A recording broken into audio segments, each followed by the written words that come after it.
The picture you have seen is that one of Sylvanus Melea Otieno. Most of the people knew him as S.M. Otieno.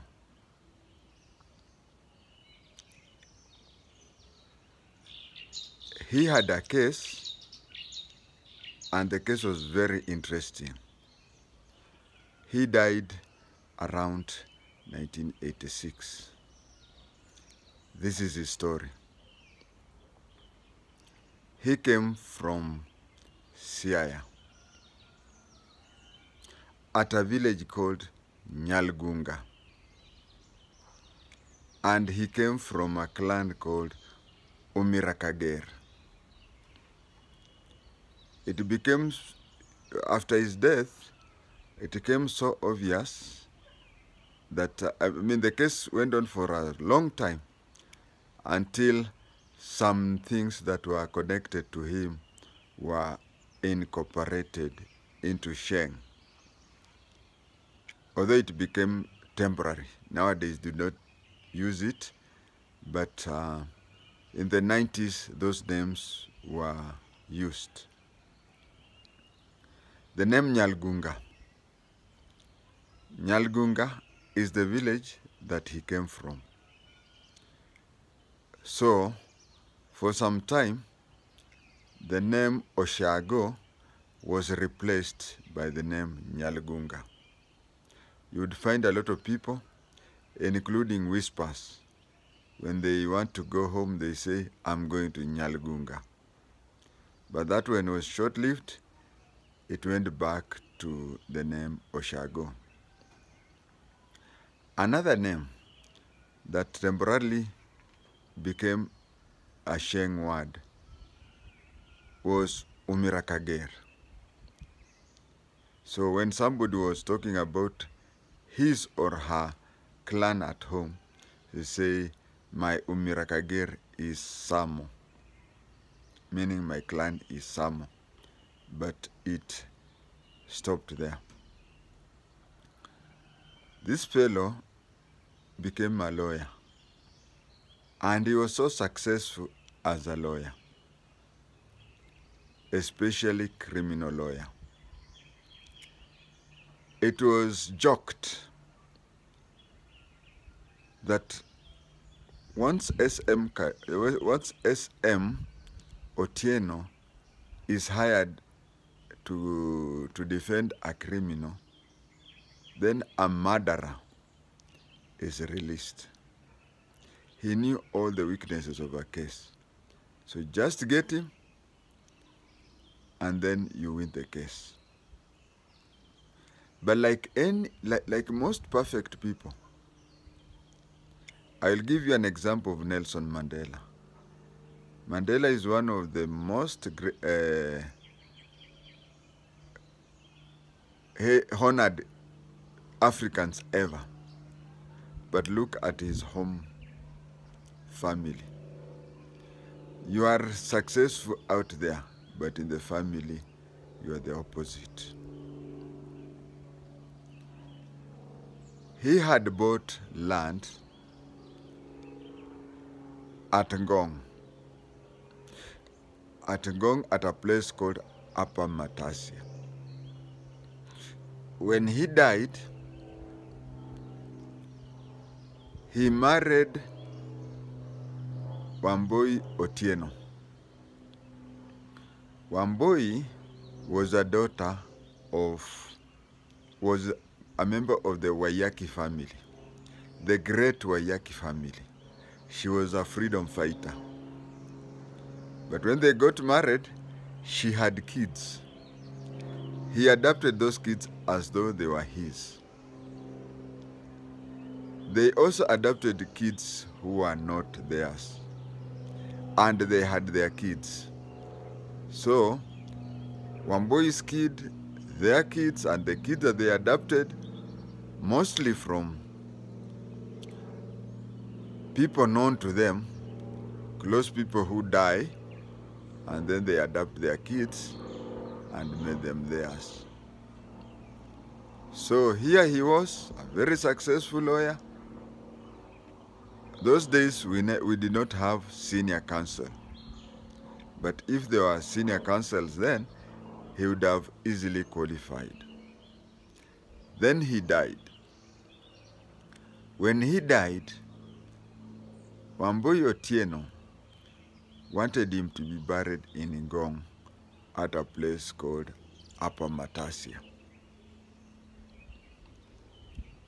The Umirakager, through a brother of S.M. Otieno, did not want. They wanted him to be buried in his ancestral home in Siaya at a place called NYALGUNGA. The case was taken. His brother took the case to the High Court. Took the case to the High Court, where the High Court decided that he be buried in NYALGUNGA. Wambui Otieno took the case to the Court of Appeal. The Court of Appeal ruled that he should be buried in NYALGUNGA on these grounds.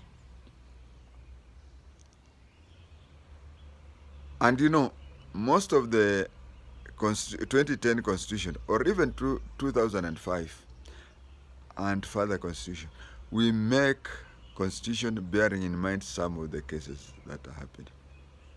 For example, according to the High Court and the law and the Court of Appeal, by then we did not have a Supreme Court.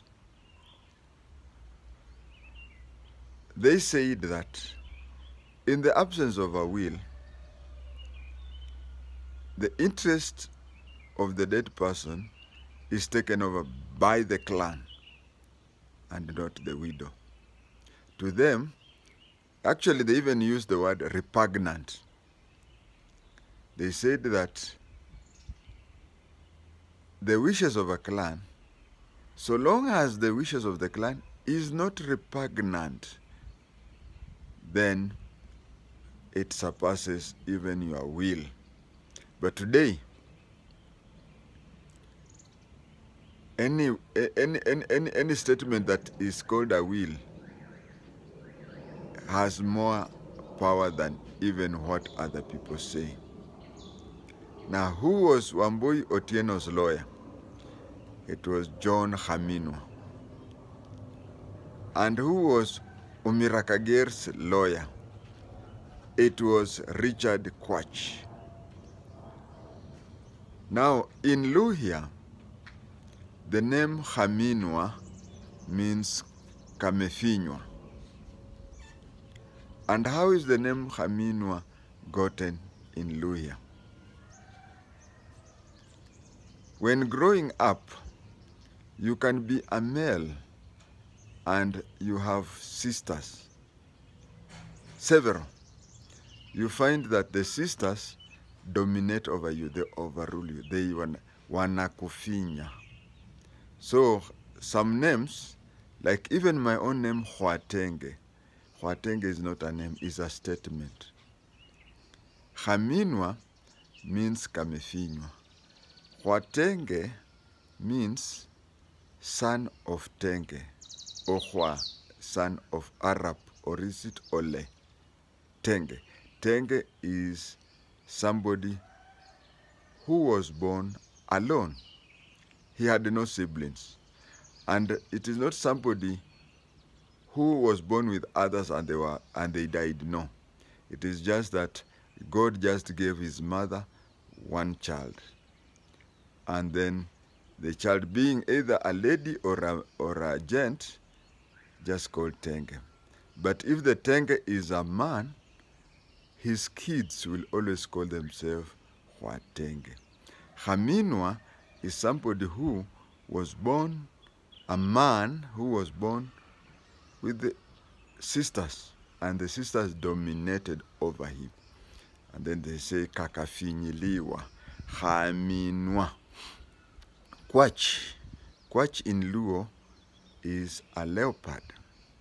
So this man was buried in NYALGUNGA in Siaya.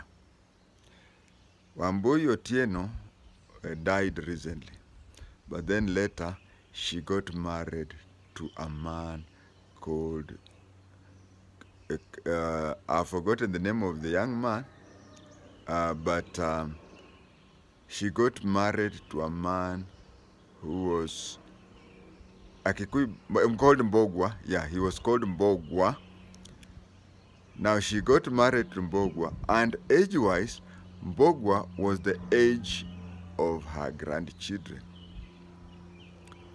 Her children never objected to it.